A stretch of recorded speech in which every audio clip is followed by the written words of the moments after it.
Hey everybody, Asa here coming at you with a review of the 65-liter Scandinavian Gear backpack.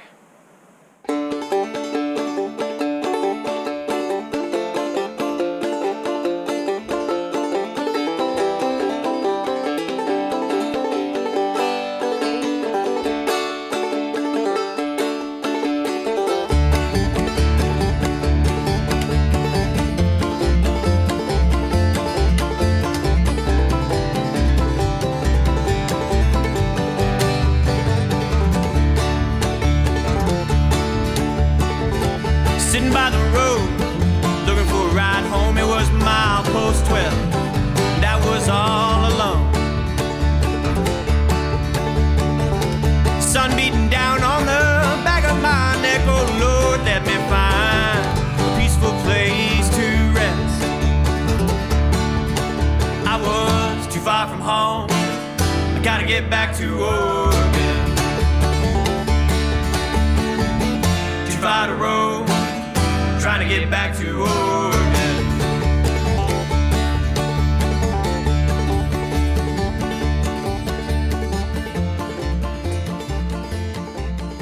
Hey everyone, welcome back.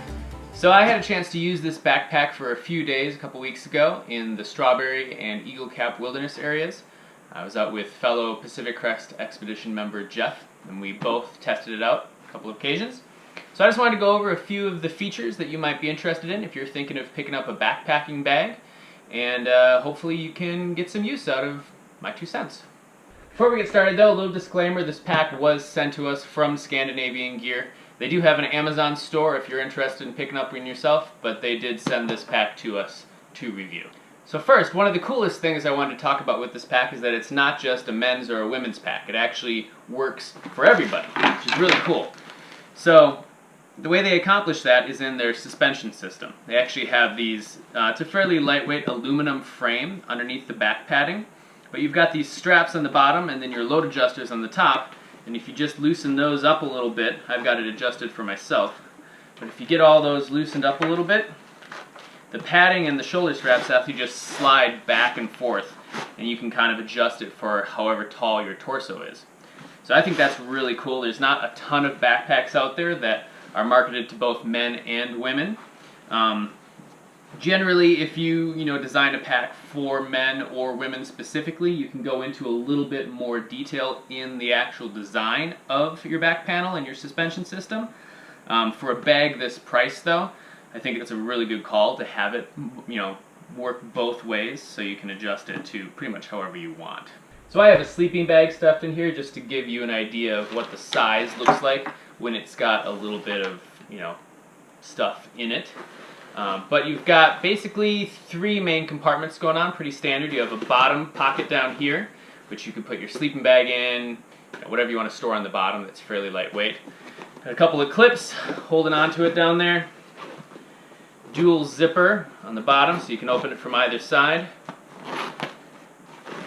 And there you go. Pretty sizable on the bottom. It actually has another zipper right here, so you can make this internal pocket one large compartment and not have this separate one down at the bottom. So the main compartment on this pack, that's where most of your gear is going to go when you stuff this guy up. You've got, of course, your top loading underneath the brain, which we'll get to in a second here, but then you also have a side access vent over here. So if you want to, just unclip these guys here. You got a zipper, you can get into whatever you have inside that main compartment, which I really like. A lot of times you don't have the time, or you don't want to, unclip your brain and undo the draw cord and get in from the top, or maybe you've got something stuffed all the way down at the bottom you want to get to. This is a really nice feature to have. And then on the other side of the main compartment, undo these straps here. Got another compartment, and this one doesn't have main compartment access. It's just a smaller side pocket with kind of these extendable storage options here.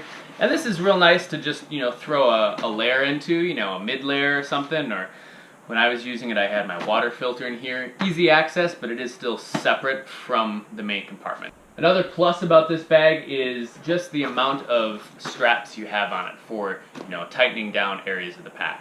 On a bag this size, if you're not going for an extended period of time and you don't need to utilize all 65 liters of this, you've got a lot of straps here to kind of cinch in some of that extra space. Say you're only going out for a couple nights, Only got a little bit of food, got plenty of adjustion to compensate for that empty space. Next up, moving towards the brain of the pack. Pretty standard, 2 clips holding it in place. 1 clip holding on to that cinch strap, open it up, and there you go, access to the inside. Pretty standard there. I do like the inclusion of this strap here just to kind of keep everything neat and orderly up top here. The brain itself is pretty spacious. It's only got 1 compartment though. That would be one small gripe that I have with this bag is I usually like to have a couple different compartments in the brain, either access from the front over here or just 2 separate pockets up in here. But it's not bad, you know, 1 big space. Got some snacks left over in here. 1 big bag, space in here in the brain. Plenty of room to, throw your easily accessible stuff, the stuff you want to have right there in case you need to get at it. Flashlight, beanie, whatever you would throw up on top there. And it does have this stretch, the shot cord up here in case you wanted to, stuff something under there if you had an extra layer. I threw my raincoat under there a couple times when we were using it. So that's a nice little extended storage feature up top as well. Shoulder straps, pretty standard. You've got a sternum strap running across, whistle in case you need it, load adjusters, reflective strips, plenty of little attachments in case you have a bladder. There's a compartment inside that'll hold that. You've got a couple of little holes here that your bladder tube come up, run down. Pretty standard stuff there. Good cushion here, which is nice. Moving down to the hip belts. Couple of nice compartments here, one there, one on this side. You've got your regular waist strap, good heavy-duty clips, pretty standard buckles down here. One thing that I don't care about with this pack, I didn't care for too much, is tightening your waist belt. You have to pull out, which to me just is kind of counterintuitive. It's a lot harder to get it tightened pulling out. I'm spoiled by Osprey packs where they have a system where you pull in. It's just a little bit easier to tighten down, but that's definitely not a deal breaker by any means. Another great thing that comes with this pack, housed way down here in this bottom compartment, is a rainfly. This bag comes with a rainfly from the factory, which I think is a great feature. A lot of the more expensive packs that I have didn't come with a rainfly, so I thought that was a great inclusion by Scandinavian Gear. A little bit more bang for your buck. So those are the things that I really liked about this pack. In recap, good build quality, good suspension system, good buckles, good features all the way around, good compartments. Now let's get into a couple things that I didn't care for on this pack. First thing is the quality of the zippers. They're not YKK zippers, the standard that you see in a lot of gear, and I'm assuming that's just to cut cost a little bit in production of this bag. They use, I'm not sure, I couldn't find a brand name on the zippers themselves, but it's definitely a little bit of a lighter weight, cheaper zipper, and they work well for the most part, except when you start putting some stress on them. A couple of times I had them catch, or they started to come apart a little bit.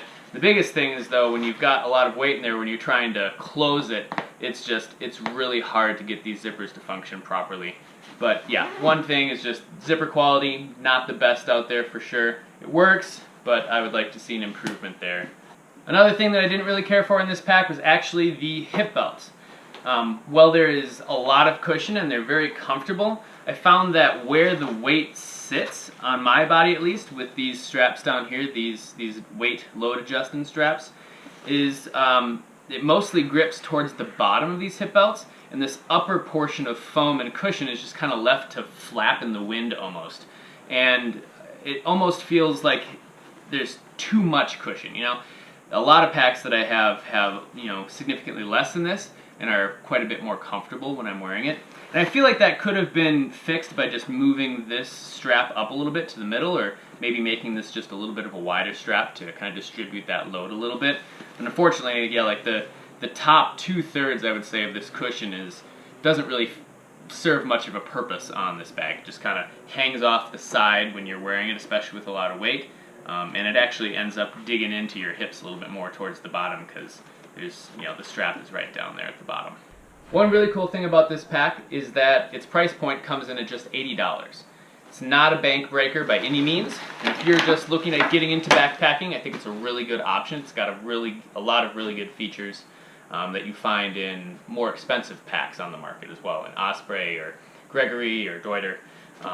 There's a lot of really good features packed into this bag.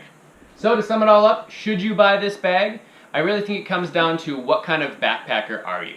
Are you looking for a pack you can take out for weeks at a time, putting on tons of miles?